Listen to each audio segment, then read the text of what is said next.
Guys, how you doing? We are recapping episode 29. We're doing some flowers too because it's Saturday morning when I'm watching this, and we got a busy day today. So I need to talk and work at the same time. So let's talk about episode 29. Now, this episode started and ended with a speech. Now, when it began, Vernon was having some challenges trying to find the words to say, but he talked a lot about bullying. So we all know that Vernon is looking at Bill as his bully, right? We also know that the grandson, the great grandson, is also being bullied at school because he was caught, and we'll get into what happened in the episode with him a little bit later. So then he's trying to find the words and everything. Here comes Martin having his dreams again. He's so wrapped up in his dreams that when Smitty goes to reach for him, he jumps, right? Smitty's like, "What's wrong with you?" He's like, "Nothing.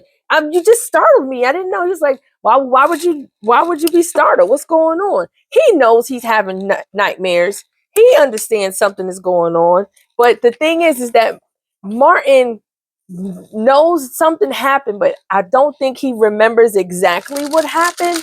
So he's having some challenges trying to decide how to move forward and really tell him. So he gets mad for no reason, takes it from 0 to 100. Before anybody knows, he's stomping out of the room, right? But the grandkids, the great grandkids, Martin and Smitty's kids, are over at Anita and Verna's house, right?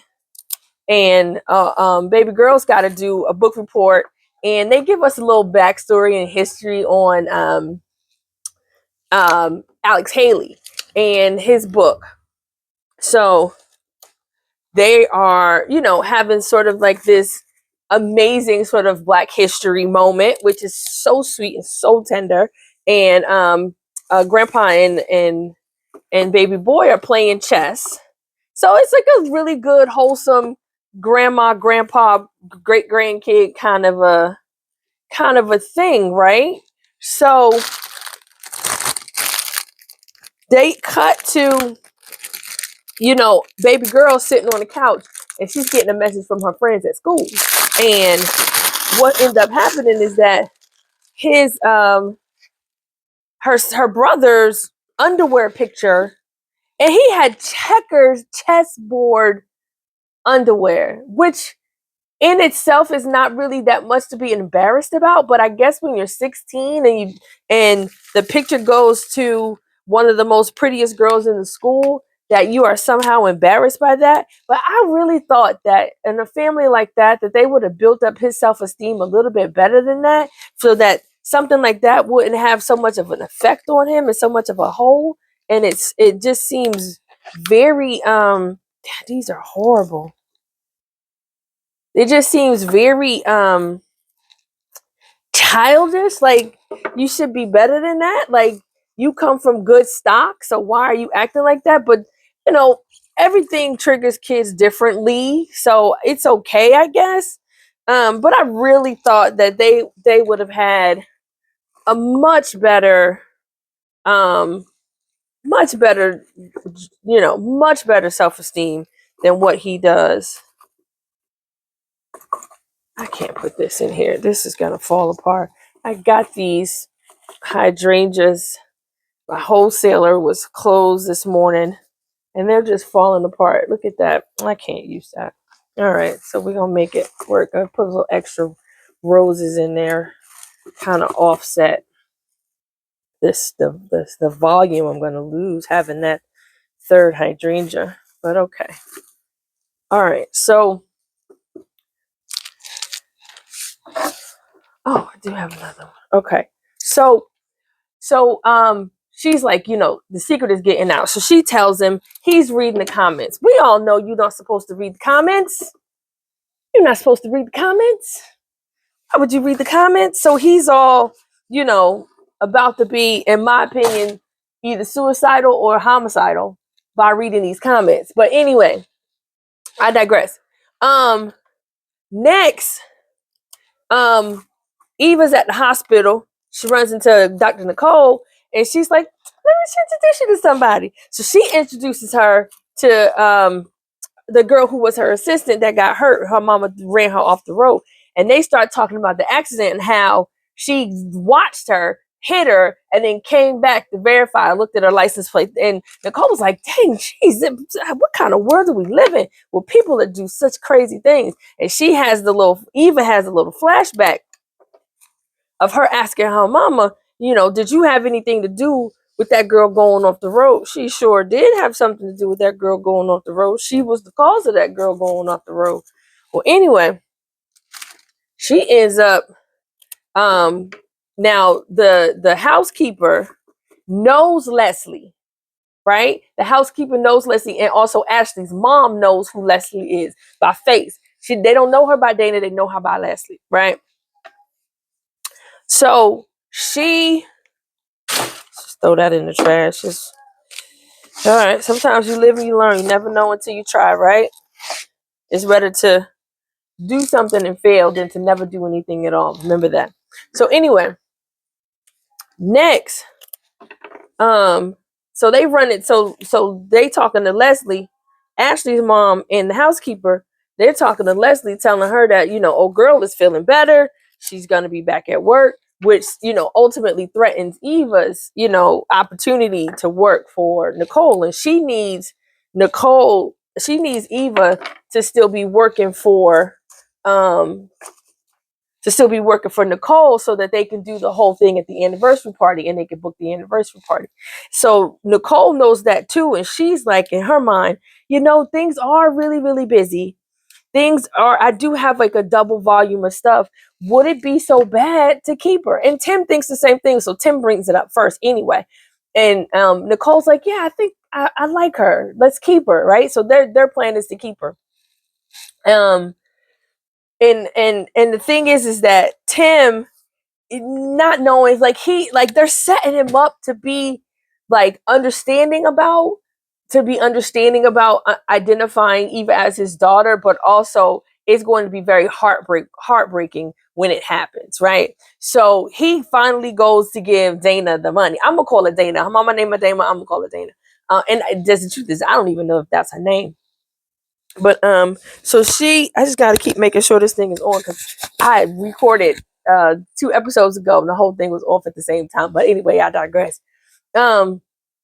So Dana, he goes over there to give Dana the 50 stacks, right?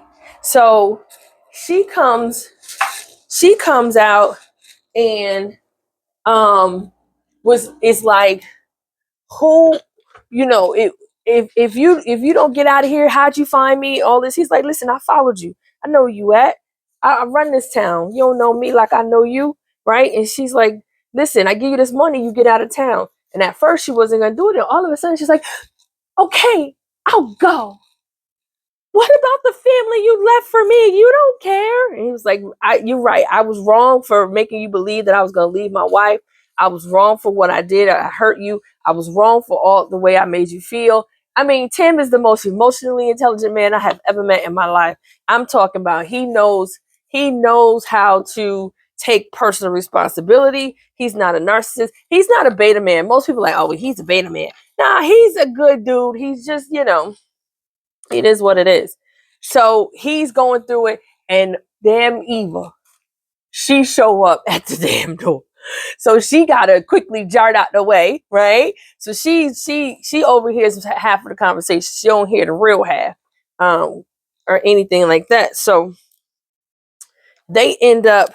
She ends up living the money, and he was like, "Yep, you see, your daddy think he got us. We gonna pretend like he won, and then we'll spring it on him at the anniversary party." So he gives her the money, right? He goes away, he goes back home, and that's when him and Nicole decide that they're going to keep Eva, right? The housekeeper done told Leslie that the girl is about to be back at work. So Leslie gets it in her mind that she gonna go to the hospital and do something to the girl. Now, the something that she does to the girl, we don't know because it kind of ends at that point. But what is so amazing and what I think is so glorious is that Vernon finally finds the words to his speech. And he talks about family and family being the bedrock. And we go through this sort of montage of emotions about all the characters in the scene.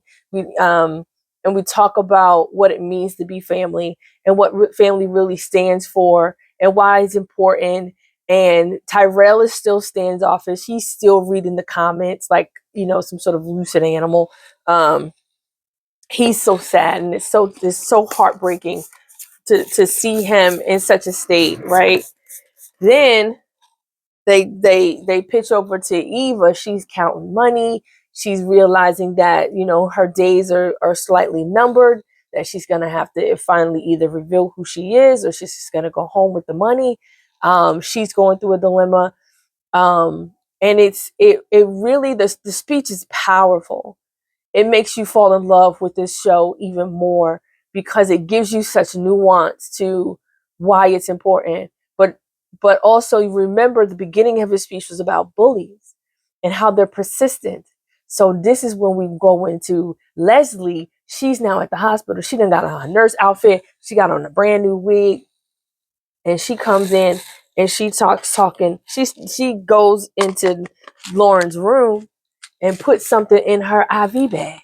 We don't know if she put air in that thing or she gonna take that girl gonna fall into a coma or something. We don't know. That girl is young and beautiful, and she's set to be married. She's got a whole life ahead of her. And this evil, evil woman who has nothing in front of her but her own ambitions is taking this woman's life and or ruining it or postponing it for what? For what reason? This is why we love drama. This is why we love it, because you're able to see things that are unimaginable. How could somebody be so evil? How could they be so self-centered and so self-righteous? Oh, it makes you love, love, love them each and every day. But I digress. So now we kind of go into episodes that this is like the first month.